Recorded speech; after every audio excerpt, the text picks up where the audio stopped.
Fala galera, a gente tá começando aqui mais um Lendários Podcast e hoje vai ser muito especial, porque a gente tá aqui com um cara muito fora da curva e que faz parte não só do nosso ecossistema, como também faz parte da nossa equipe, que é o Pedro Goioso, que é o nosso Head de Operações especialista em Growth. Beleza, meu mano? Tranquilo? E aí, galera? Pedro, como é que tá? Bem? Certo, excelente prazer estar aqui, né, com vocês, compartilhando. É o 4º episódio aqui do Lendários Podcast. Então, fico muito feliz de estar aqui. Isso era um sonho que a gente já tem faz tempo, né? Pôde se concretizar agora, esse mês. E bora pra cima. Meu foco aqui é o máximo. Ajudar a galera e a gente dar algumas risadas também. Da hora, Pedrão.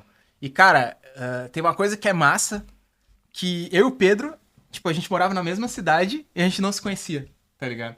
E aí o Pedro, ele me chamou um dia lá, aleatório, pra fazer um podcast. Sabe? Que era aquele projeto dos podcasts. Que o cara podia fazer. Podcast de cada cidade, né? E ele, como ele se ligou que eu morava na mesma cidade que ele, tipo, me chamou e tal. Só que, tipo, acabou não rolando e um tempão depois ele entrou na equipe. E aí, pô, a gente foi pra São Paulo num evento junto, né? Foi quando a gente se conheceu pessoalmente mesmo. E desde então, agora ele tá aí em Floripa com a gente. E as ideias continuam no ar e se concretizam depois, né? Então, exatamente. A gente tá aqui com o Pedro. Foi muito massa, mano. Que coisa. A gente se conheceu lá em São José, né? A gente foi no AI Brasil e agora a gente tá aqui em Floripa junto. Um podcast aqui em Floripa. Sim. Então, e, cara, tu tem 18 anos, né? Tem 18 anos. 18 anos. Tu faz aniversário quando? Faço dia 27 de novembro, esse mês. Novembro? Ah, massa. Que é algumas semanas. Um dia depois do lançamento, né? E, cara, como é que tu chegou, cara, com 18 anos, tá ligado? Como é que tu chegou ao ponto de estar trabalhando com a gente, assim? Porque tu é o cara mais novo da equipe. Disparado. Hoje. É, disparado, né? A nossa equipe é jovem, na real, não é uma equipe muito velha, mas tu é o cara disparado mais novo. E eu queria entender um pouco, cara. Tipo, eu conheço um pouco da tua história, mas eu queria ouvir de ti, assim, como é que tu... De onde surgiu esse lance? Como é que veio parar aqui, né? Do marketing. Eu sei que tu é um cara também que curtia muito em evento, né? Que é uma parada muito fora da curva e na até tua idade. Porque o Pedro agora se mudou pra Floripa, então ele tá aqui com a gente exatamente. Se vê toda semana, então... Estamos em Floripa. É isso aí. Cara, falando um pouco da minha história, né? Dando 2 passos pra trás antes de eu entrar na academia, por mais que eu seja novo, aconteceu muita coisa até eu fazer realmente 18 anos e entrar pra dentro da academia. Tanto como um aluno, tanto como um colaborador. Então, eu sou de São José dos Campos, interior de São Paulo. Eu fui nascido e criado lá a minha vida inteira. E, cara, tem uma coisa muito interessante na minha história, que eu tava refletindo, né, antes de vir pra cá, é que eu morei em mais de 18 casas aos 16 anos. Então, estudei em mais de 12 escolas. Então, por São José dos Campos, eu me mudei muito. Eu morava com a minha mãe, a gente morava de aluguel e a gente tinha que ficar se mudando, né? Aconteciam alguns imprevistos. E eu sempre tava em um lugar diferente. Novo. Então eu tive a oportunidade de conhecer pessoas novas, ambientes novos, ter novas ideias, esportes novos. Então isso foi uma peça fundamental na minha criação, né, na minha adolescência. Eu jogava bola, então dos 9 até os 15 anos, eu, como se diz, eu era um atleta. Tinha o sonho de ser jogador. Tinha um sonho de ser jogador de futebol. Padrão. Padrão, é. Quem não tem no Brasil, né? Então eu jogava no campo. Então, você pega a minha trajetória, eu estudava de manhã na escola, sempre estudei de manhã, e à tarde eu treinava segunda, quarta e sexta no campo, e terça e quinta eu fazia uma atividade física na academia, corria, e final de semana eu ainda tinha jogo. Tinha jogo que eu tinha final de semana que eu tinha 2, 3 jogos, um no sábado, 2 no domingo. Então, sempre tive essa pegada de ser atleta, de dormir cedo, me dedicar. Isso foi uma peça fundamental na minha criação, né? Então, teve uma época, eu tinha 12 anos, eu tava na escola, tava me dedicando ainda. Se vocês não sabem, eu fiz 26 testes. Então eu fiz 2 vezes teste pro Corinthians, uma vez pro Atlético Mineiro, Atlético Paranaense, Grêmio, Santos, Palmeiras. E, cara, eu nunca passei nenhum. Sempre persistindo, porque eu vi aquela história do Cafu. Ele fez 12 testes, não passou nenhum. E quando ele fez o 13º, que ele tava persistindo, ele conseguiu passar num time e veio ganhar a Copa, né? Jogar em grandes clubes. Daí teve uma época, eu tava com 12 anos, eu tava treinando lá, etc. Só que eu tinha que estudar. Tava vindo o 8º ano e tem uma prova lá na minha cidade que chama Smart. Você faz uma prova e de manhã você pode estudar em uma escola, né? Escola normal que você estuda ali. E à tarde você ganha uma bolsa para fazer um período integral, né? Estudar à tarde em uma outra escola. Eu fiz essa prova, só que eu não passei nesse Smart. Mas, porém, tinha uma outra seleção de prova chamada Smart Online, que eram as pessoas que ficavam mais próximos da prova, mas faziam um curso online ali para se abrisse uma vaga, né, alguma outra pessoa saísse, você ganhava vaga para estudar numa escola particular a tarde inteira. E eu fui uma das pessoas que não passou no Smart presencial, mas eu passei no Smart Online. Então, lá em 2019, eu tinha acabado de fazer 13 anos, começou minha trajetória nos cursos online. Então, eu comecei a estudar sobre matemática, português, geografia, estudava tudo online. Então, eu treinava ali segunda, quarta e sexta, daí terça e quinta, né? Antes de eu ir pro outro treino, na academia, correr, eu ia no escritório da minha mãe. Minha mãe trabalhava com a minha tia nessa época, e eu pegava o notebook dela e começava a estudar. Então, eu comecei a estudar ali português, matemática, essas coisas, só que me surgiu a curiosidade de estudar sobre outros temas, como tecnologia, estudava sobre empreendedorismo, finanças. Eu sempre tive essa veia, né? Sempre teve muita curiosidade, né? Muita curiosidade. E começou a surgir na minha cabeça isso, como se fosse um plano B. Caso eu não seja jogador de futebol, eu quero ser um empresário. Quero construir uma empresa. Então eu lembro que eu fiquei uns 7 meses nesse Smart Online, né? Fazendo as coisas, me dedicando. Eu comecei a ler livro nessa época também, mais e-book digital, né? E eu conheci esse mundo de afiliados. Ah, tem como ganhar dinheiro assim também. Mas só que daí começou a desviar muito o foco e eu parei. Daí eu larguei o Smart Online, me dediquei 100% no futebol. Eu lembro que isso foi nas férias de junho de 2019. E eu larguei, né? Falei, não quero começar mais isso, porque é um plano B, eu quero focar 100% no futebol. Daí o que acontece? Passou 2 meses, eu fui e fraturei minha mão. Então eu quebrei bem aqui no osso, um cara pisou, né, e fraturou o meu dedo aqui dentro da parte da mão. E eu fiquei com o braço quebrado. Então eu fiquei 2 meses e meio sem jogar bola. Eu lembro que isso era em setembro. E quando eu fui voltar, já era quase ali no final de novembro. E geralmente quando é final de novembro já não tem campeonato, a galera começa a sair de férias. Então, ou seja, eu fiquei ali 4 meses, eu parei de jogar bola em setembro até o final do ano sem jogar. Daí eu lembro que eu voltei a jogar bola em fevereiro ali, que voltou da pandemia, né? Nessa época eu tava no 9º ano. E quando eu tava no 9º ano, eu estudei um mês, tinha voltado a jogar bola, entrou a pandemia. Então, assim, eu parei de jogar bola praticamente com 14 anos, né? Porque daí eu quebrei, entrou a pandemia, daí eu parei. Uhum. Daí entrou a pandemia, né, cara? A galera falando que não ia voltar, parou os treinos, ia começar um campeonato. Na mesma semana lá em março, depois do carnaval, não começou também e ficou aquilo, né? Cara, o que eu faço agora da minha vida? Bateu a ansiedade em todo mundo. Nossa, jogador parou, vai todo mundo parar, vai todo mundo ficar em casa. Você já não gostava muito de ir pra escola? Cara, eu sempre gostei de ir pra escola. Então, assim, eu preferia faltar do que ir pra escola, ficar matando aula. Então, a escola era uma coisa que eu gostava, né? Por mais que eu estudei em 12, falar com a galera, zoar, eu sempre fui o cara do fundão. Estudou em 12. Estudei em 12, estudei. E tem um ponto muito interessante da minha história, é que eu estudei em 12 escolas, até que parou nesse ponto, né? Eu comecei o 9º ano em 2020, eu estudei um mês. Daí ficou a pandemia até 2021. Daí eu passei, não sei como que eu passei, né? Não fiz nenhuma atividade, os caras me passaram. Quando eu tava no primeiro ano, eu fui 2 dias só. E não era nem pra mim ir nesses 2 dias. Daí não fui também, os caras me passaram no segundo ano.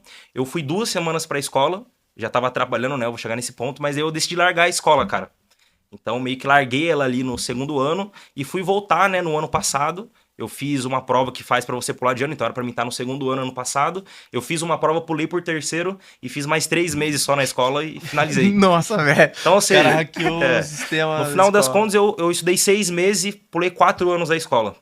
Daí a gente volta no ponto lá de 2020, né? Depois que entrou na pandemia. Depois que entrou na pandemia, eu comecei a estudar sobre o mercado de afiliados. Eu lembro que eu comprei um curso de vender curso, que era aquele do João Pedro. 24 horas, primeiramente 24 horas. Esse daí é de lei, cara. Esse daí todo mundo conhece. Todo mundo, você que tá aí, você já deve ter comprado esse curso, eu tenho certeza. Primeira venda 24 horas. Era venda 24 horas. Cara, comprei, não sei de onde eu arrumei dinheiro, cara. Fiquei pensando, cara, de onde que eu peguei R$197? Eu até lembro disso. E vendeu?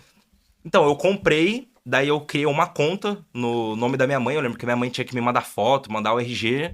E, cara, daí eu fui conseguir fazer uma venda, que eu vendi por um amigo meu que tinha. Você passa, né? É sempre assim. Mas daí eu não consegui vender, subi anúncio, campanha bloqueou, daí meio que eu desisti. Daí nessa época também eu tinha começado a namorar. Eu frequentava lá muito a casa da minha namorada. E, tipo assim, eu fiquei uns 5 meses, cara, sem estudar disso, né? Entrou a pandemia, eu estudei sobre afiliados, fiquei um mês, larguei. Depois eu fiquei uns 5 meses ali jogando Free Fire, ficava jogando 8 Ball Pool, uns jogos lá maluco, né? Daí eu lembro, cara, que foi em outubro. Eu tinha acabado de mudar pra uma outra casa, né? Eu morava em uma casa, mudei pra outra. E nessa transição eu falei, cara, agora eu quero estudar, quero me dedicar, porque não sei o que vai dar a pandemia. A pandemia não acabava, cara, não tinha vacina, não tinha nada. Daí eu fui e fui falar com a minha ex-sogra na época, né? Ela era gerente da Pernambucanas e ela era muito inteligente. Ela tinha uma dicção boa, ela lia livro, então ela era realmente muito inteligente, né? E eu fiz uma pergunta pra ela, cara, eu quero começar a ler, estudar, o que você me indica aí? Ela falou, pera aí. Ela foi lá no quarto dela, pegou um livro chamado Pai Rico, Pai Pobre e me trouxe. Falou, ó, lê esse livro aí, esse aqui eu acho que é o melhor que tem pra você ler. Daí eu fui, peguei, fiquei com esse livro lá um tempo em casa, tipo, eu levei pra minha casa, ficou uns 10 dias lá parado. Daí no outro final de semana, quando eu voltei na casa dela, ela me cobrou. Aí o livro lá que eu te emprestei, você começou a ler? Daí você fica na sinuca de bico, né? Daí eu falei, não, tô lendo, né? lendo. Daí, cara, veio uma coisa na cabeça e falei, não é possível, eu tenho que ler esse livro, né? Falei que tava lendo, agora eu tenho que terminar. Não é possível que eu vou ficar lendo, vai dar mais uma semana e eu não vou terminar o livro. Daí eu lembro que era num sábado, no domingo, daí começou a semana, né? Segunda-feira eu peguei esse livro pra ler, ali de tarde. E, cara, eu comecei a ler ele, minha mente começou a abrir, assim. A galera me pergunta qual que foi o kick win na sua vida, né? A coisa que realmente mudou tudo, a virada de chave. Foi quando eu li esse livro. Porque quando eu li ele quebrou todas as crenças que tinham ali, né? Porque no livro fala que você tem que ter... Tem dois pais. Um pai que estudou, fez faculdade, foi trabalhar para o governo. Daí o outro tipo de pai é um pai que foi empreender, empreendeu a vida inteira e se tornou um grande comerciante, como se diz, né? Daí ele faz uma pergunta final. Qual desses pais você acha que foi o pai mais rico do Avaí? E qual desses pais você acha que foi o pai que morreu falido, devendo, e ainda deixou as dívidas pro filho? Daí, quando fez essa pergunta no livro, eu falei, o pai que ficou rico foi com certeza o que fez faculdade, foi trabalhar pro governo e ficou muito rico, né? Ele falou, não, foi o contrário. O que trabalhou pro governo, daí começa, né, a introdução do livro. Ele vendia a hora, trabalhava para os outros em vez de empreender, então aquele livro foi uma grande virada de chave na minha vida, né? Então startou ali em mim um espírito empreendedor. E depois daquele livro ali, continuou, né? Eu li Os Segredos da Mente Milionária, li aquele Infodere-se Seja Foda do Caio Carneiro, e começou ali a minha expansão de consciência, né? Daí, quando foi em 2021, eu decidi entrar para esse mundo, então comecei estudando ali sobre blockchain, investimentos, no início de 2021, né? Então, cara, o que é renda fixa, fundo de investimentos, CDI, CDB? Então, comecei 2021 com essa pegada de investimentos, blockchain. Daí, cara, me envolvi com a pós-esportiva. Isso é de lei, né? Pelo menos não foi tigrinho, pô. Nessa época não tinha o tigrinho. Não tinha. Se tivesse, seria. Não tinha. Então, comecei a me envolver com isso lá no início de 2021. Cara, fiquei muito viciado em jogo. Foi uma época, inclusive, que eu fiquei viciado em sinuca, cara. E apostava sinuca? Apostava. Eu cheguei a ganhar uma bicicleta na sinuca, velho. Mas, tipo, no boteco ou online? Aí que tava. Não foi tão ruim assim, mas poderia ter sido. Eu jogava na barbearia. Na barbearia. Eu ia cortar o cabelo, tinha uma mesa lá, uma mesa boa, eu comprei taco, essas coisas, fiquei viciado. Daí comecei a jogar, fiquei viciado nessas coisas e tal, e realmente deu resultados ruins, né, na minha vida. Eu lembro que eu tava cheio de espinha também na pandemia, e eu comecei a tomar um remédio, que é o Rocutan. Não sei se vocês conhecem, então, cara, fiquei muito acabado ali em 2021, mas imagina, velho. Eu tive a bicicleta, pelo menos. Ganhei a bicicleta, então... Bom que eu ganhava, né? Não cheguei a perder tanto, mas em comparação, né? Minha saúde ali foi pro talo, tava viciado, tava bebendo também. Não cheguei a usar droga, não usei droga, né? Mas eu tava bem prejudicado. Daí deu alguns problemas, né? Tive umas ações erradas ali em 2021. Depois que aconteceu isso, eu tive que ir pra Macaé. Então imagina, eu morava em São José dos Campos. Se mudou. Daí eu tive que ir pra Macaé morar com meu pai.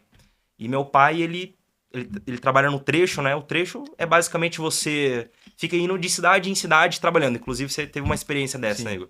Então, meu pai é esse cara. E eu tive que ir pra Macaé, lá, por conta de uns problemas. E eu fiquei, tipo, sozinho lá com meu pai. Meu pai ia trabalhar e ficavam uns dois caras lá também que trabalhavam com ele lá. Daí eu falei, cara, e agora? O que eu faço? Isso era setembro de 2021. Tentei investir em blockchain, Bitcoin, essas coisas. Nada deu certo. E agora? O que realmente dá certo? Daí eu comecei a estudar coisas mais fundamentais, né? Ler a Bíblia, ler Provérbios, Eclesiastes. Eu falei, cara, o que realmente dá certo agora é você investir em marketing digital, se dedicar, começar a fazer vendas online. Daí voltou aquilo, né? Pô, eu comecei isso 1 ano e pouco atrás, como é que tá agora? Daí eu fui voltar a estudar esse mercado de venda, de infoprodutos, e eu vi o podcast lá. Foi do Thiago Finch, com o Mike Santos lá, falando de lançamento e tal, etc. Então eu comecei a entrar para esse mercado de lançamentos, né? Daí, cara, o que precisa fazer um lançamento? Tráfego pago. Então eu comecei a estudar muito sobre tráfego pago nessa época. Meta Ads, Google Ads, como que você cria uma landing page, como que você cria uma oferta. Eu acabei encontrando o Pedro Sobral. Daí eu peguei um dinheiro na época lá, emprestado, não lembro com quem que foi, e eu entrei na comunidade Sobral nessa época, com 15 anos, final de 2021.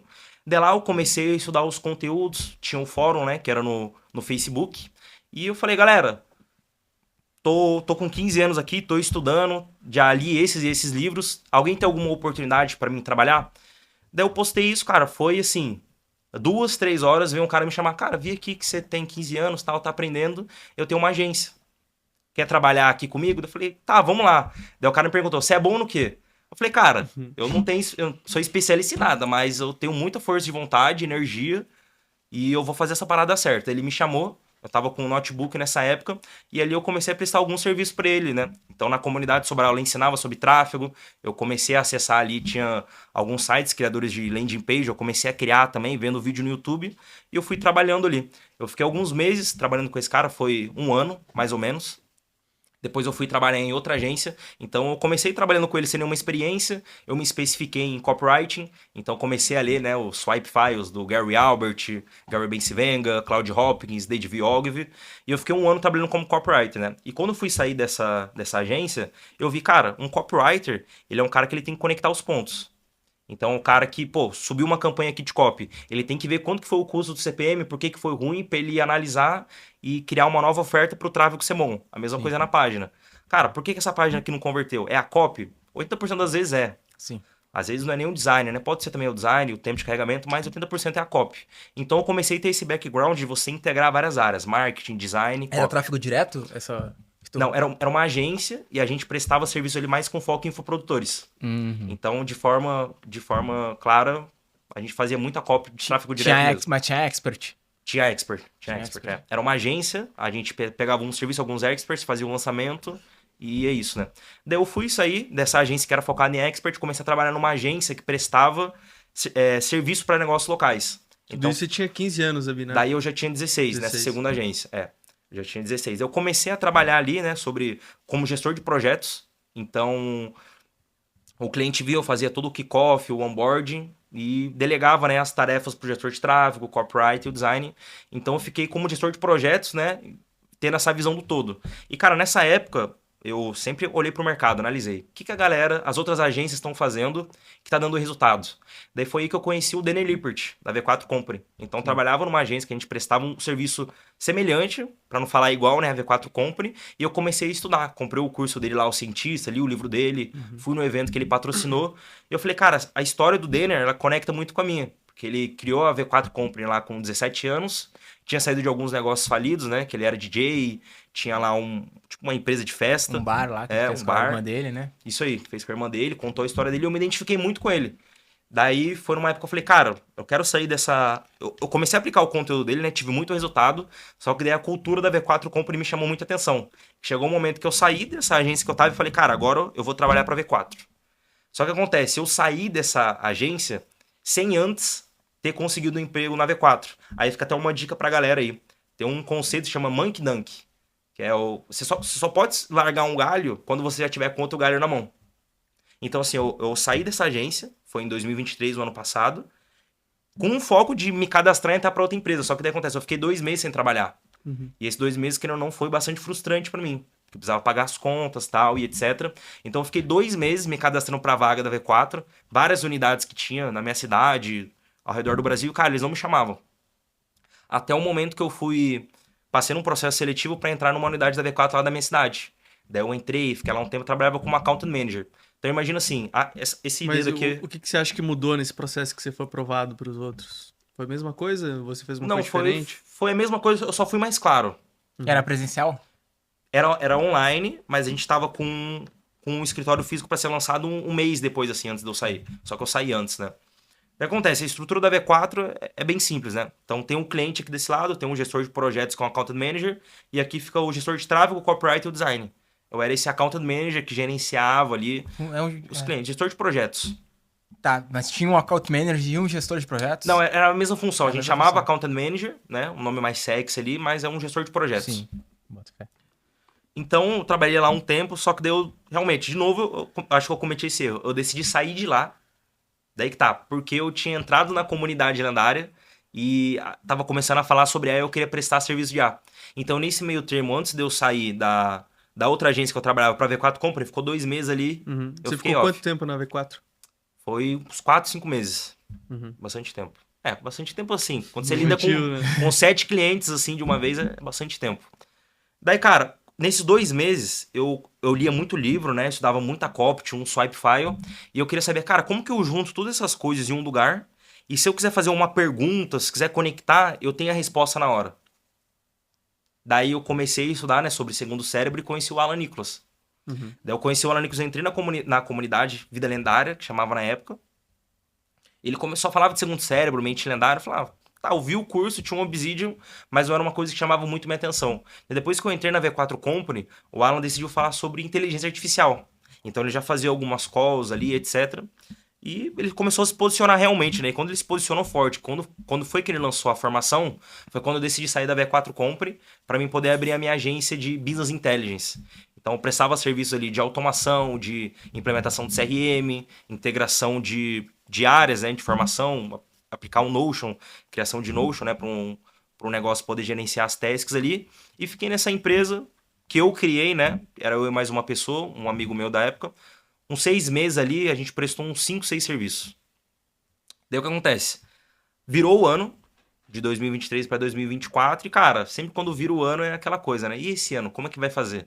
A galera fala sobre planejamento estratégico, definição de meta, e eu tava com a cabeça muito assim, porque assim, eu tinha largado uma agência que eu tinha um salário fixo, eu entrei pra V4 Company, daí eu decidi sair da V4 Company para criar a minha agência, e ela não tava dando tanto resultado quanto eu esperava. Daí eu fiquei meio mal ali no mês de janeiro. E teve um dia que eu tava mal, assim, eu falei, agora eu vou visitar os meus amigos, né, de antigamente. Porque eu fiquei morando uma época em uma casa, então assim, eu tava sempre em um lugar. Então quando você tá sempre se mudando, né, cada hora você tá num lugar, é difícil ter realmente pessoas verdadeiras ali do seu lado, que ficam num longo prazo. Geralmente o pensamento de quem fica mudando, quem é do trecho, é que as pessoas são descartáveis, entendeu? Ah, vou ficar aqui um tempo nessa cidade, depois eu vou pra outra. Então meio que fiquei mal por isso, né? Daí eu falei, vou visitar meus amigos aqui. Daí eu fui visitar um amigo meu que era antigo, ele trabalhava como cabeleireiro. Visitei lá, falei, cara, tal. E assim, eu comecei a analisar, né? Cara, eu vou visitar ele, eu vou analisar como que tá a vida deles, o que mudou nesse tempo. E eu vi nesse meu amigo que ele servia muito. Então ele ia cortar o cabelo, ele realmente prezava pelo serviço ali, o bem-estar da pessoa, etc. Cortava bem, trocava ideia, que não era uma coisa que eu fazia quando eu era gestor de projetos, quando eu lidava com meus clientes. Daí eu fui num outro amigo meu, que ele tem uma bicicletaria hoje, e ele, da mesma forma, ele tratando os clientes ali bem, etc., servindo, realmente se dedicando ali, gostando do que ele tá fazendo, então me impactou. Daí eu fui num terceiro amigo meu, que ele estudou comigo um bom tempo, né? Inclusive eu ganhei a bicicleta dele na sinuca. Eu fui visitar ele aqui, fazia um tempo. Ele tava trabalhando como bartender. E a mesma coisa, cara. Servindo, se dedicando. Realmente naquela função, né? Ele entendeu que aquilo era um estágio pra ele, que ele tinha que ficar aquilo pra ele ir pra um outro step. Hoje ele tá no exército. E isso bateu sei lá, uma síndrome do impostor em mim. Eu falei, cara, será que eu não tô pulando etapas?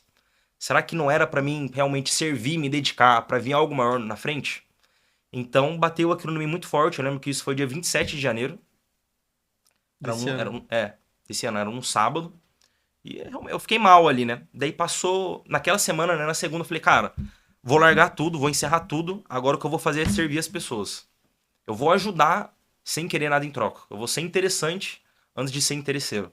Daí foi quando teve um lançamento da comunidade. Eu tava recebendo muito e-mail, já tava acompanhando o Alan. E foi um lançamento em 8 de fevereiro. Daí quando foi aquele lançamento dia 8 de fevereiro, eu acompanhei tudo e todo mundo que entrava na comunidade, que se apresentava, eu comentava em todos os posts. Cara, você entrou aí, que legal, como que eu posso te ajudar com o Segundo Cérebro, com o Obsidian? Porque eu já tinha um Obsidian. Eu já conectava. Sim. Então todas as dúvidas eu me propus em ajudar a galera. Tanto que o líder Rick que entrou na Academia Nedara, fez o primeiro podcast aqui, era Red Vendas, ele é Red Vendas, ele foi o primeiro, ele entrou, comentou, eu vi que ele era do G4, eu comentei no post dele, segui ele no Instagram e já comecei a falar com ele. Então eu criei um repertório de network muito bom nesse mês de fevereiro. E realmente nesse mês de fevereiro, você é o gestor, né, Zuko? A gente começou a fazer as monitorias, os hot seats, a gente criou o Clube do Livro. Então eu fiquei realmente servindo naquele mês ali. Eu tirava a dúvida da galera, cara, aquele mês eu nem trabalhei. Eu ficava o dia inteiro na comunidade, nos grupos de WhatsApp, no Discord, né? Eu criei o Discord junto com o Nil. E a gente ficava ali trocando ideia ao vivo com a galera. Por exemplo, o cara tinha uma dúvida no WhatsApp. Eu falava, cara, entra no Discord, vamos fazer uma call aqui rápida. Eu lembro que no lançamento da comunidade, o Alan falou, não vai ter Discord pra comunidade. Daí a galera começou a pedir. Ele pensou assim, então vocês que façam. Quem fizer o primeiro Discord aí, manda ver. Aí foi o Pedro e o Nil fizeram o Discord, né? O Alan fez isso uma cola, falar, vocês que fazem o Discord. Ele criou um post Aham. e falou assim, ó, junta 10 pessoas pra criar o Discord. Antes de acabar a call, o Discord já tava pronto. Tão rápido que a gente foi, velho. Cacete. Daí, cara, aconteceu isso, daí depois aconteceu outro lançamento em março, que foi do 8020, dia 8 de março. Entrou mais um monte de gente. Entrou mais uma porrada de gente, dúvida do Laila e tal, e eu já tava nessa pegada. Tava indo pro segundo mês que eu não tava trabalhando. Eu realmente tava só me ajudando dedicando. na comunidade. Tava só ajudando. Então, cara, entrava um cara de... Ah, cara, eu quero criar uma agência. Eu ia... Dava pra ele todos os materiais, os processos de agência que eu tinha pra ele poder criar dele, conquistar o primeiro cliente, etc. O cara ficava, tipo assim, não sabia nem como recompensar. Cara, não sei nem como que eu te devolvo isso. Muito obrigado e tal. E aquilo era gratificante pra mim, entendeu? Era como se eu... Cara, passou tão rápido esse 1 mês e meio que eu nem sei como que foi. Você lembra, cara, você lembra das dúvidas que respondeu? Eu nem lembro. De tanto que eu tava imerso, ajudando a galera, etc e tal. Daí aconteceu isso, eu tava ajudando muito. O Zuko, que tá aqui, inclusive, ele foi me propôs um desafio, né? Ele tinha me passado uma tarefa pra fazer, a gamificação. E falou, cara, se você fazer a gamificação, eu vou te dar acesso à formação. Só que ele falou isso ali, era dia 1º de março, ali, etc. Aconteceu o lançamento, depois voltou, né, lá pro dia 10. Daí o Zuko falou assim, cara, vamos fazer uma call aqui pra gente alinhar sobre isso. Eu falei, ah, beleza, a gente vai fazer uma call. Quando eu fui entrar nessa call, tava o Zuko, o Alan e a Lorenza, que é uma Outra aluna. da comunidade também que ajuda a galera. E o Alan fez um desafio pra gente. Ele falou, se vocês dois criarem um clone de mim, melhor do que o que tá hoje, criar um novo Alan A, vocês dois ganham acesso à formação vitalício. Foi uma coisa meio assim, né? Inclusive tá esse vídeo no YouTube do Alan. Tá, a gente falou como a gente pode gerar um conteúdo e já ajudar os Sim. caras que estão ajudando na comunidade aí e tal. Daí eu cheguei e falei, pô, o Pedro aqui ajuda demais, tá servindo a gente. Daí o Pedro mandou um discurso lá, bonito também. Mandei um discurso lá, esse vídeo tá no YouTube do Alan. Acho que foi 15 de março isso aí. 15 ou 14. Daí eu entrei dentro da formação. Só que daí eu entrei dentro da formação e, na verdade, esse desafio do Alan A não era pra ganhar a formação, porque a gente ganhou a formação no mesmo dia. Esse desafio era pro Alan testar, eu e a Lorenza, pra ele ver se a gente poderia ser colaborador da Academia Lendária. Uhum. Então eu lembro que deu 10 dias de projeto, eu tava fazendo quase tudo no Alan A, né? Já tava fazendo um processo bem... Eu lembro que eu fiz assim, cara, eu entrei pra fazer o Alan A, eu vi todos os cursos da Academia Lendária que eu tinha no meu Obsidian. Daí eu fiz o ETL de todos os cursos, li todos os comentários, vi qual que era a dúvida da galera, criei uma base de dados, e assim, o Alan A ficou muito bom, ficou muito foda. Daí o Alan viu aquela minha dedicação, ele fez uma oferta, né? Cara, como é que você tá de tempo hoje? Eu falei, hoje eu tô 100% focado na Academia Lendária, eu tô full time. Daí ele falou, tá, você gostaria de ter a oportunidade de trabalhar aqui dentro da academia, sendo CS do 8020? Eu falei, cara, aceito, vambora. E foi ali que começou tudo, né? Eu era um aluno, eu lembro que eu fiquei trabalhando 2 meses de graça, me dediquei, mas era uma coisa que eu queria servir, e o Alan viu, né? Cara, esse menino aqui, ele tem tempo, energia e tem vontade. E geralmente você que tá aí, a única coisa que você tem é tempo, energia e vontade. E é realmente disso que uma pessoa precisa para poder te contratar. Então, às vezes, não é nem pela soft skills ou hard skills que você tem. É realmente ela ver sua vontade ali. Que você tem cultura, que ela vai te chamar pra dentro do negócio. Foi isso que aconteceu. Sim. Daí, cara, fiquei 1 semana trabalhando como CS. Depois o Alan me subiu, né, pra gestor de projetos. Falou, cara, agora a gente tá montando uma operação aqui de Inside Sales. Ele fez uma call com o time no sábado, assim. Ele chamou 4 alunos e falou, ó, agora vocês 4 vão ser vendedores.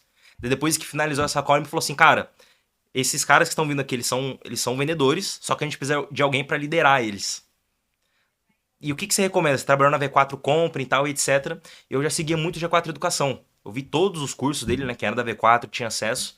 Daí eu lembrei, cara, eu conheço uma pessoa que é da comunidade lendária, porque o requisito do Alan era esse. Só pode contratar quem é do ecossistema. Não, e eu ia falar isso, que tem 4 pessoas aqui, o líder tá ali no canto, e os 4 eram alunos É isso aí. do ecossistema. Ecossistema. Então eu falei, cara, eu conheço a pessoa certa, porque eu já segui o Líder Rio, tipo, saiu de Minas, foi lá trabalhar na Febracis com o Paulo Vieira, depois foi pro G4 Educação. Eu lembro que todo domingo ele postava uns vídeos na Paulista lá dançando. Eu falei, cara, esse cara é muito louco. A gente precisa... Os vídeos na Paulista dançando. A gente precisa de alguém que tem energia e tem cultura, porque venda é isso. E o G4 Educação, querendo ou não, é a maior operação de inside sales que tem no Brasil. Os caras têm cultura, eu vi o vídeo dos caras, os caras batem, gritam assim, pulam em cima da mesa, é uma coisa realmente cabulosa. Eu falei, eu preciso de alguém que seja do ecossistema da Academia Lendária, que trabalha no G4 Educação pra tocar essa parte. Daí foi que eu chamei o Lideri ali, eu chamei ele no sábado, a gente fez uma call no domingo de manhã. Quando era na segunda, o Lideri tinha pensado, a gente fez uma call com a Alan e deu tudo certo, entendeu? Pra você ver como que a oportunidade ela aparece, você tem que agarrar e enfrentar ela. A gente não tinha tempo, precisava de uma operação consolidada ali de Inside Sales. E realmente a gente conseguiu isso. Então de lá pra cá, eu trabalhei como gestor de projetos, atuei em algumas frentes ali, né, na parte de growth, gerente de afiliado, e agora eu tô nessa parte de operações da Academia Lendária, né, que cuida toda dessa eficiência operacional. Então, cara, estiquei um pouco aqui, mas a minha jornada, brevemente resumindo como que eu entrei na comunidade lendária, até chegar aqui foi essa. E a gamificação? A game... Não saiu até hoje. Não, a gente fez a migração, né, 3 vezes. Verdade. A gente fez do Circle pra Hotmart, daí ia fazer a gamificação no Circle, daí ia fazer na Hotmart. Daí agora na FPS. Agora tem Vai que rolar. lá. Vai rolar. Tem que ver, né? É. Vamos operacionalizar isso aí, né? Vamos, não. Tem que sair. Inclusive eu mostrei pro líder hoje, tem que sair, cara. Pode falar. E o campeonatinho de cortes? Pra de cortes. Inclusive, a galera fala sobre growth, né? Cara, growth, experimentação. Esse é um dos projetos que a gente tá fazendo aqui na Academia Lendária, na parte de marketing, que é um experimento, né, de cortes. Onde a gente faz cortes ali através de uma estratégia chamada UGC, que é User Generated Content, onde você gera conteúdo através de usuários, pra gente poder alavancar o perfil do Alan. Então você que tá aí vendo, se você quiser conhecer mais sobre isso, é corteslendários.ai. É uma bonificação, uma premiação que a Academia Lendária faz, pagando você para criar cortes do Alan ou da Academia Lendária. Então isso é uma frente que a gente startou e já deu bastante resultado nesse último mês, cara. E outra parada que eu vejo que também foi um experimento massa e que deu bastante resultado foram as lives, né, cara? Foram as lives. Pô, as lives foi uma coisa que aconteceu meio na urgência, tipo cara, o Alan tá engajado com a causa do Rio Grande do Sul, ele não tá produzindo conteúdo, a gente não pode parar a empresa, né? O que a gente vai fazer? Cara, vamos fazer live nós mesmos e fazer o negócio acontecer. E, pô, e deu muito certo, né? Deu. Inclusive, as lives foi um experimento de maior case da Academia Lendária que eu tive também, onde a gente identificou um problema. A gente tinha necessidade de ter o Alan presente na Academia Lendária pra gente faturar. Então, a Academia Lendária ela era dependente do Alan Nicolas, que é nosso expert. Daí eu comecei a ver, cara, como que a gente monta um funil de aquisição que a gente não dependa do Alan, porque tinha acontecido esse problema lá no Rio Grande do Sul, o Alan estava envolvido no Ajude RS, e que isso, cara, não deixa a empresa falir, né? Realmente eliminar todas as nossas fontes de receita. Daí eu identifiquei que toda quarta-feira a gente fazia uma live na comunidade, Interna. onde a gente trazia um especialista e o Zuko entrevistava. Tanto que eu até participei algumas vezes, entrevistei, e, cara, comparecia 30, 40, às vezes 50 pessoas. Eu falei, cara, isso aqui é inadmissível, entendeu? Um conteúdo tão foda, o Zuko chamava vários especialistas, o Jean Alessandro, a galera falava de automação, IA. Daí eu falei, vamos fazer o seguinte, a gente pega essa live, que é toda quarta, a gente começa a fazer ela semanal no YouTube, para os alunos é no Zoom e para quem não é aluno no YouTube, e a gente roda tráfego, a gente faz meio que um funil infinito. Então toda semana vai ter live, cada semana é um tema, um especialista, e a gente roda tráfego, faz todo o nosso funil ali para essa live. E isso foi uma coisa que deu certo. A gente começou a fazer ela ali em maio, então a gente começou entrevistando a galera. A primeira que a gente fez já gerou 100 mil reais para a empresa, foi de ManyChat com o Davi. E de lá para cá, cara, a gente toda semana, sem errar, a gente traz um especialista. Hoje é o líder que toca, né? Por um bom tempo era eu, que era o host. A gente entrevista, o convidado traz um conteúdo e no final a gente fazia um pitch. Então, só de receita para a Academia Lendária, esse experimento de lives, né, para o time de sales, gerou mais de 5 milhões de receita. Então, é um case bem interessante aí que é sobre growth, né? Growth não é sobre você criar novas coisas. É sobre, sim, você otimizar coisas que já foram feitas. Então, a experimentação é isso, né? Tem até aquela frase, nada se cria, tudo se transforma. Então, a mentalidade do growth, o growth hacking, é você identificar atalhos de crescimento e uma coisa que já existe. Eu acho que essa parada é pouco...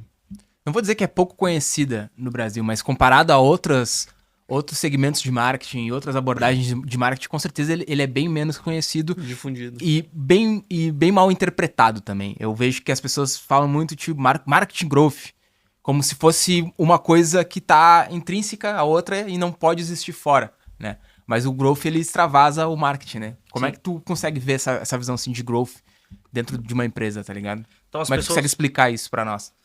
as pessoas elas entendem muito errado o conceito de growth. Então o Sean Ellis, quando ele cunhou o termo lá em 2010 para alavancar a Dropbox, as empresas que ele fazia parte, ele criou o growth justamente para ser diferente do marketing. Então existem 3 tipos de growth. Tem o growth hacking, que é essa raiz que o Sean Ellis criou. Tem o growth marketing, que você trabalha ativamente no marketing. E tem o business growth, que você olha para a empresa numa visão estratégica geral. Quando se trata sobre growth hacking, é você realmente identificar atalhos de crescimento rápidos. Então é por projeto. Então, cara, como que eu posso fazer um programa de indicação, o Member Get Member, que isso vai dobrar em 3 vezes a nossa linha de receita? O Growth Marketing é você olhar somente para o setor de marketing, como que você pode implementar projetos em canais de aquisição, em awareness, em branding, que vão trazer resultados tangíveis para a empresa. O Business Growth, você já olha numa visão geral da empresa. Então, fazendo um enablement, né? Cara, como que o cliente passa do marketing para sales, para CS, como que é o onboarding dele, você já olha para essa visão geral. Então, o que a galera confunde muito é Growth Hacking com Growth Marketing. Growth Hacking, você não pode se limitar ele a só marketing. Você tem que colocar ele na empresa inteira. Cara, como que eu posso otimizar o meu financeiro? Como que eu posso reduzir os meus custos e aumentar o meu faturamento, a minha linha de receita? Como que eu posso fazer um processo ou um projeto, que em growth a gente chama experimento, no jurídico? Ou Como- para melhorar a experiência do cliente. Melhorar a experiência do cliente. Então, o growth, se você pega o growth hacking, ele é mais uma mentalidade do que uma função ou uma atividade específica. Entendeu? Eu vejo que a galera também tem muita visão que... Cara, isso é pra empresa gigante, tá ligado? Ah, isso não funciona pra pequeno, médio empreendedor. Ou eu que tô montando um negócio, tipo, eu não preciso disso, tá ligado? Em relação a growth. Tipo, como é que tu vê, assim, que isso se aplicaria pra um cara que tem uma empresa menor ou pra um cara que tá começando um negócio ou que tem, tipo, uma ideia de prestação de serviço, algo do gênero, assim, que é muito a nossa base, que é muito o lance dos nossos alunos. Tá. Eu gosto de um conceito que ele tem 4 pilares para você implementar um experimento de growth. Para mim, uma empresa ela tem 4 partes. Você identifica um mercado, que é uma dor. Daí você vai criar um produto, que é uma solução para essa dor do mercado. Para isso, você precisa ter um modelo de negócio. Então, para quem que você vai vender? É B2B, você vai vender para a empresa? É B2C, você vai vender para o cliente? É B2G, você vai vender para o governo? Você identifica quem que é o seu cliente e como você vai vender para ele. É um serviço, é um SaaS, é um produto físico? Você identifica.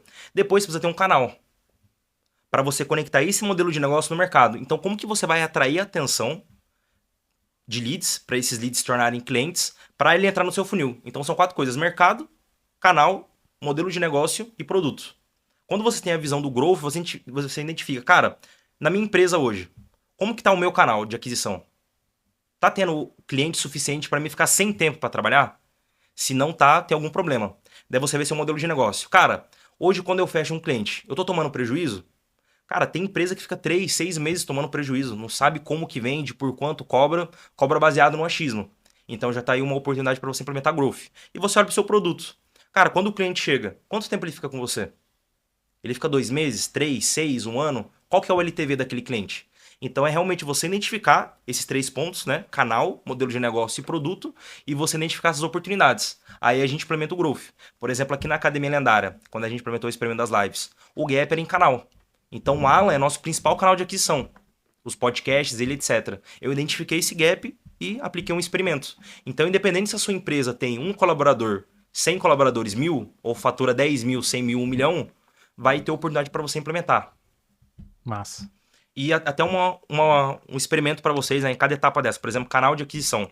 O líder veio aqui semana passada e ele falou, cara, tem diversas formas de você ter canal de aquisição. No livro Traction fala os 19 canais, então tem por cohort. Inbound, outbound, referral, eventos, podcast, tem de tudo. Qual que é o que eu vejo mais vantajoso para você começar hoje e já ter resultado na próxima semana? É o outbound. Então o outbound é você ir atrás da pessoa. Como que você faz isso? Você vai entrar hoje no Google Maps aí, da onde você mora, e você vai colocar o segmento do seu cliente. Então, por exemplo, eu tenho uma agência de marketing. Eu quero ter um cliente que é advogado. Vamos trazer para o contexto de A aqui, que eu acho que vai Pro ficar... contexto de A, eu tenho uma agência de A. Focada em IA em atendimento, tá? Vamos separar aqui o produto. Eu quero ter um cliente que é uma clínica de estética. O que eu vou fazer hoje? Eu vou entrar no Google Maps, vou colocar clínica de estética, de preferência colocar na minha cidade, porque gera mais rapport, e vai sair uma lista com todas as clínicas de estética, né, no Google Meu Negócio que você tem. Daí você pode extrair esses contatos de alguma forma. eu gosto de usar o Phantom Buster, que é você colocar o link, só você pegar o link e colocar nessa ferramenta, que ela já vai te extrair uma planilha com o nome, e-mail, endereço da pessoa, até a taxa, né? Ó, por exemplo, se você trabalha como SEO, você consegue ver a taxa da pessoa. Então, ó, essa empresa aqui no Google Meu Negócio, ela tá com a taxa ruim. Então, os comentários dela tão ruim. Daí o que acontece? Você tem essa planilha.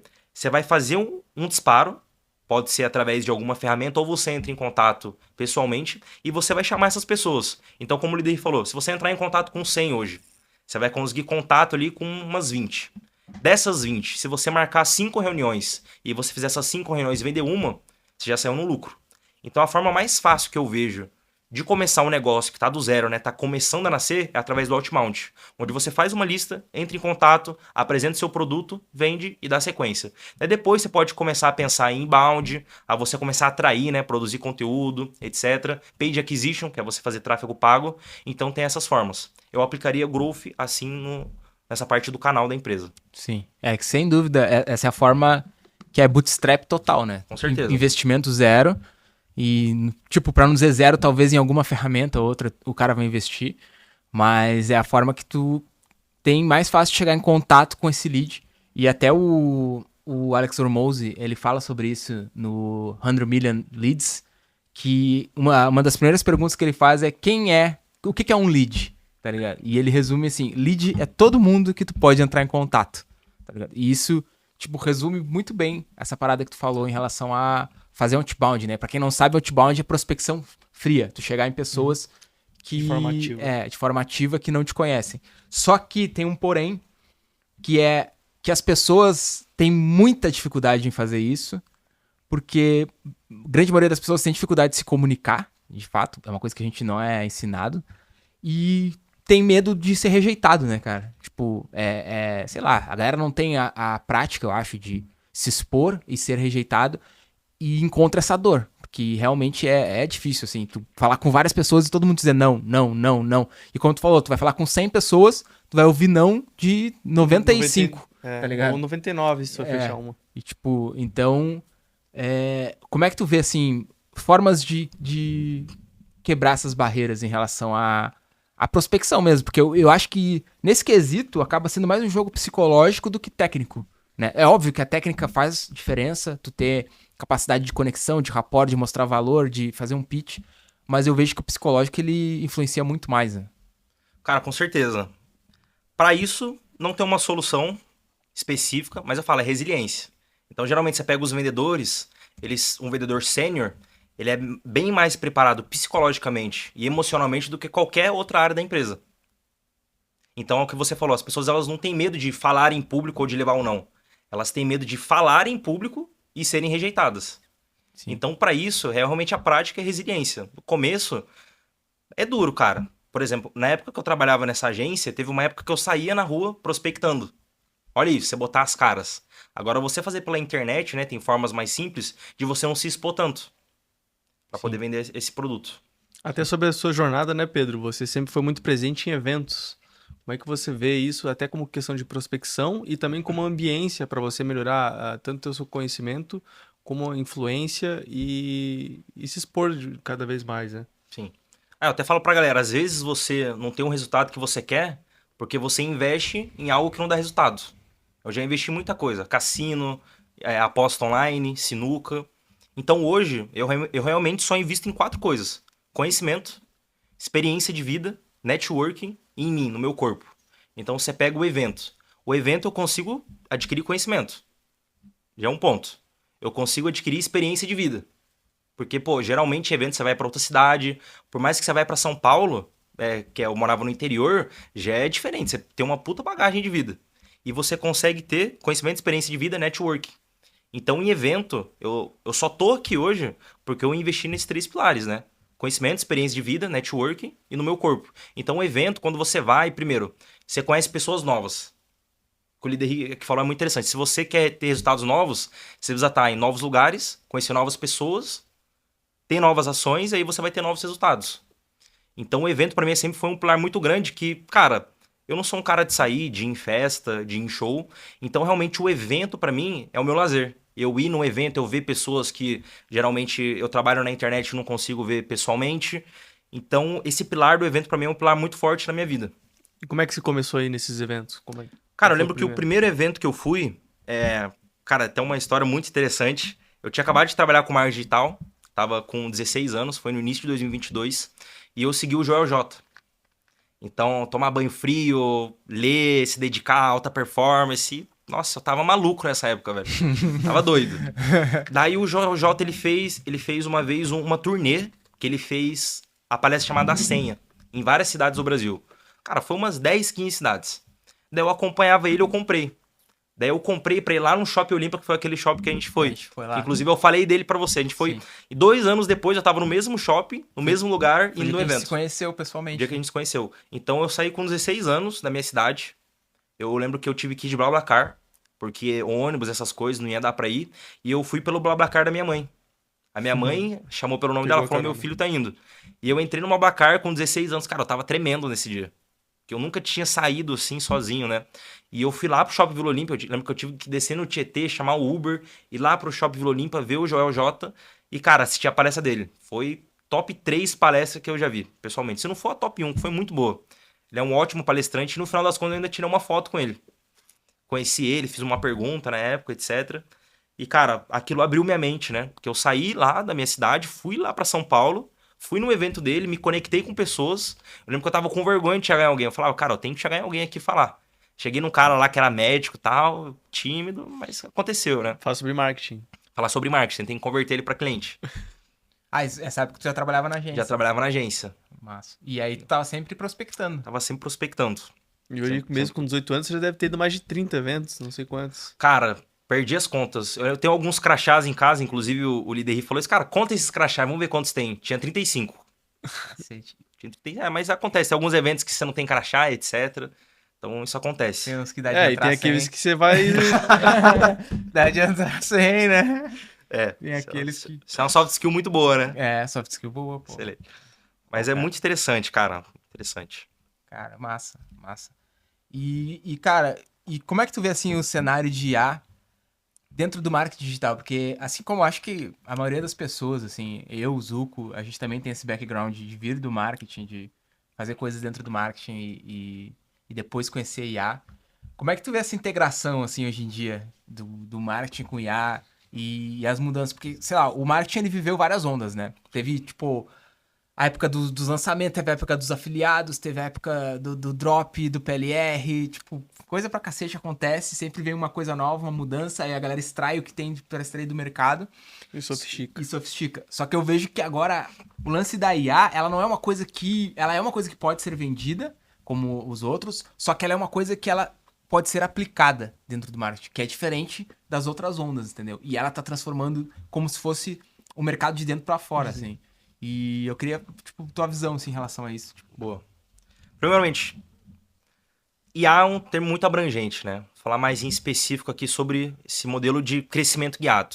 Às vezes, se a sua empresa não está tendo o resultado que você deseja, é porque você não identificou qual que é o crescimento específico da sua área ali para você poder crescer. Então, tem algumas formas ali, né? Tem empresa que é MLG, Market-Led Growth. Por exemplo, o McDonald's, ele é guiado pelo marketing. Se ele não fazer marketing ali, investir em campanhas de anúncio, dá errado. Agora tem empresas que são SLG, Sales-Led Growth. Então uma empresa, por exemplo, de serviço, como por exemplo o G4 Educação, ela só cresce se vender. Então ela tem aquele escopo guiado, né, da empresa. Cara, eu só consigo crescer se eu vender. Tem empresas que são PLG, geralmente de SaaS, Product-Led Growth. Então ela só consegue fazer o usuário crescer e ascender se ela tiver um produto muito bom. E agora o que eu tô vendo das empresas, né? Até falei com o Sean Ellis no último evento que eu fui, é o que a galera tá falando lá do Vale do Silício, que se a empresa não tiver, ela não vai para 2025.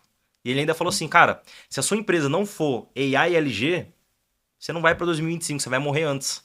E o que é uma empresa AI e LG? É uma empresa que você com AI-led growth, você potencializa todos os setores. Então o que você falou é muito interessante. Cara, e a AI no marketing? A IA eu vejo como uma potencializadora. Assim como o setor de tecnologia, o setor de operações ele potencializa outros setores com projetos, processos, dados, IA. Então eu tô vendo vários cases muito interessantes. Por exemplo, IA no marketing. Tem lá os 19 canais de tração. Você pode já utilizar IA como outbound. Você pega a lista, já consegue utilizar com ela, né? Por exemplo, Phantom Buster, você joga para uma IA e faz essa IA fazer disparos, E entrando em responder os contato. disparos também, né? E responder os disparos como uma forma de SDR.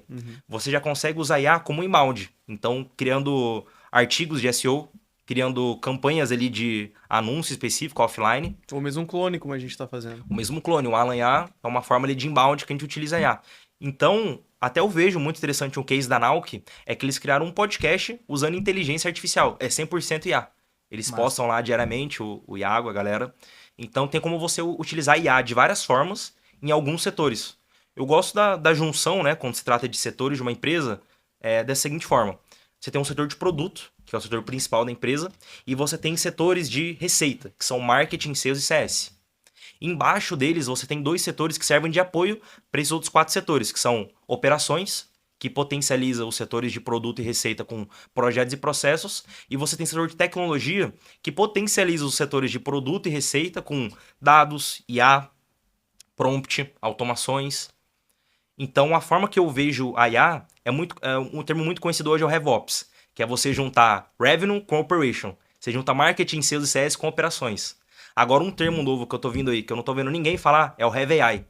Como que você potencializa Marketing, Sales e CS com receita? Então, eu dei um exemplo aqui de como que você utiliza a IA em marketing.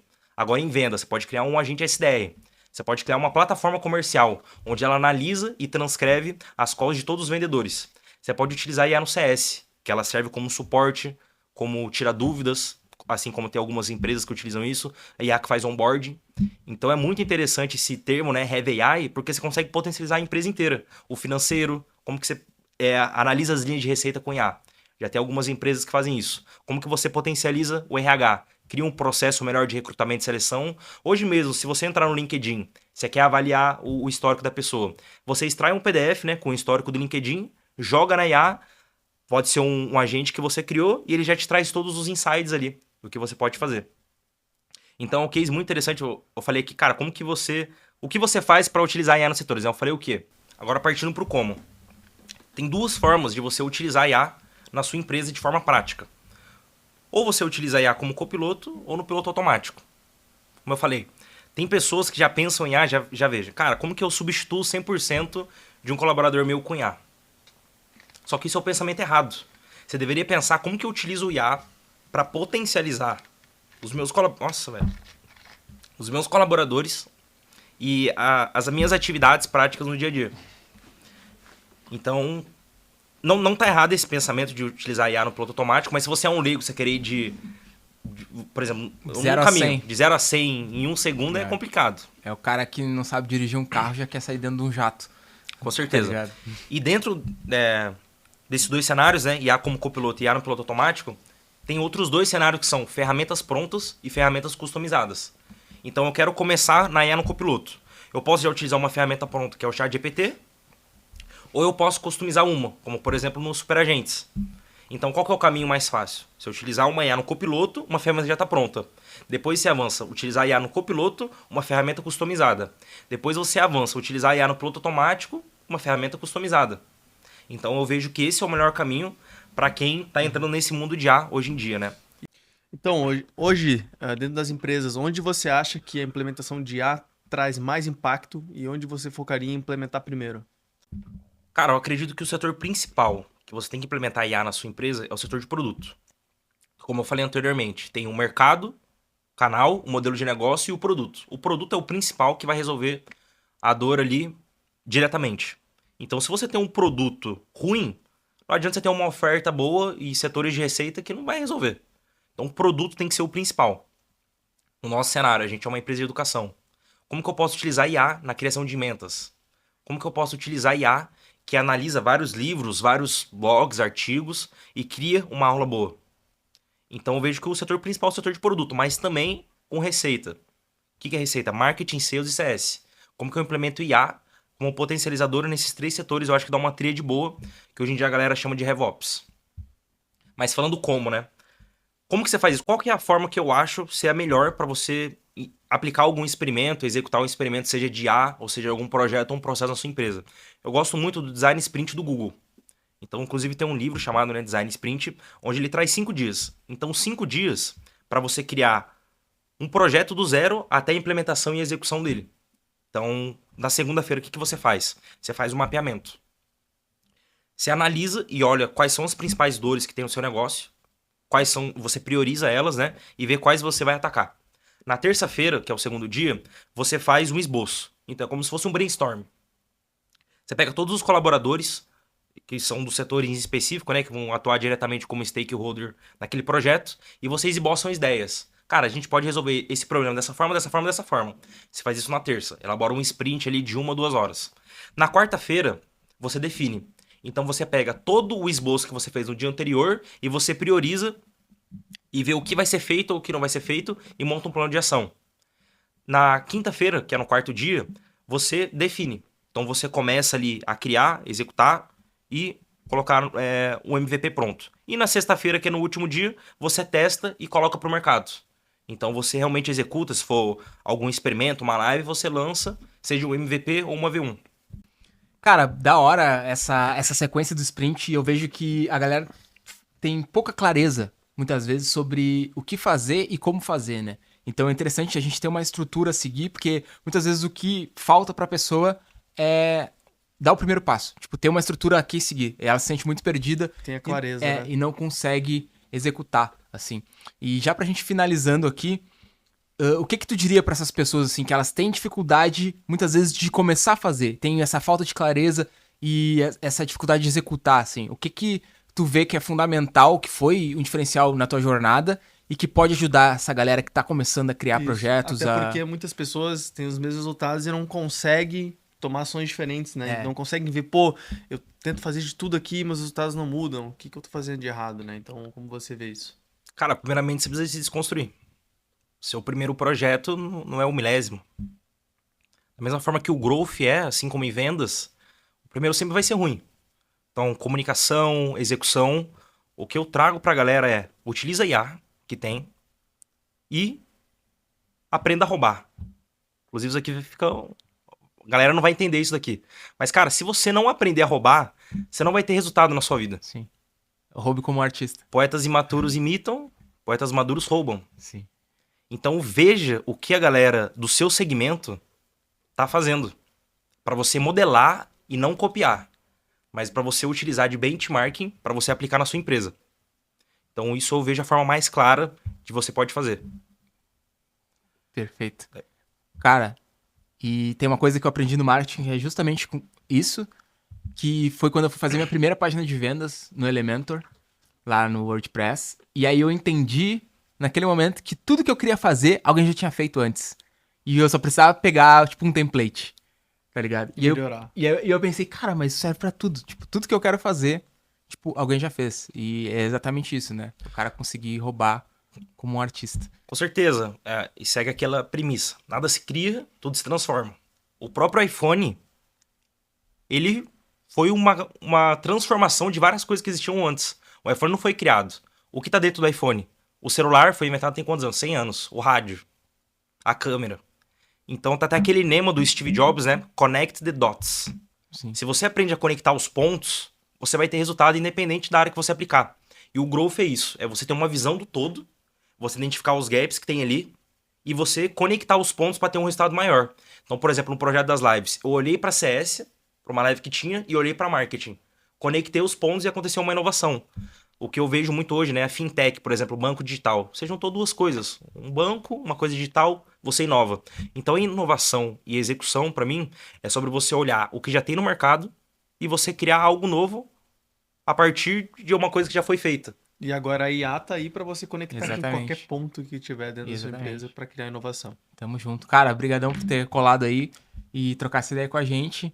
E pra galera que assistiu até aí, curte o vídeo, comenta no canal, diz o que você achou. Segue lá o Pedro, segue a gente no Instagram e tamo junto. É isso, Valeu, galera. Pedro, foi um prazer. Obrigado, vim aqui. Qualquer coisa, vocês podem me chamar no Instagram, Pedro Goioso. Vou tirar as dúvidas de vocês, a gente troca uma ideia como Tô aí pra sobre servir, growth. né, Pedrão? Pra servir. Inclusive, eu encerro com essa frase. Quem não vive pra servir, não serve pra ser vivido. É isso, galera. Até mais. Tamo junto. Tchau, tchau. Valeu.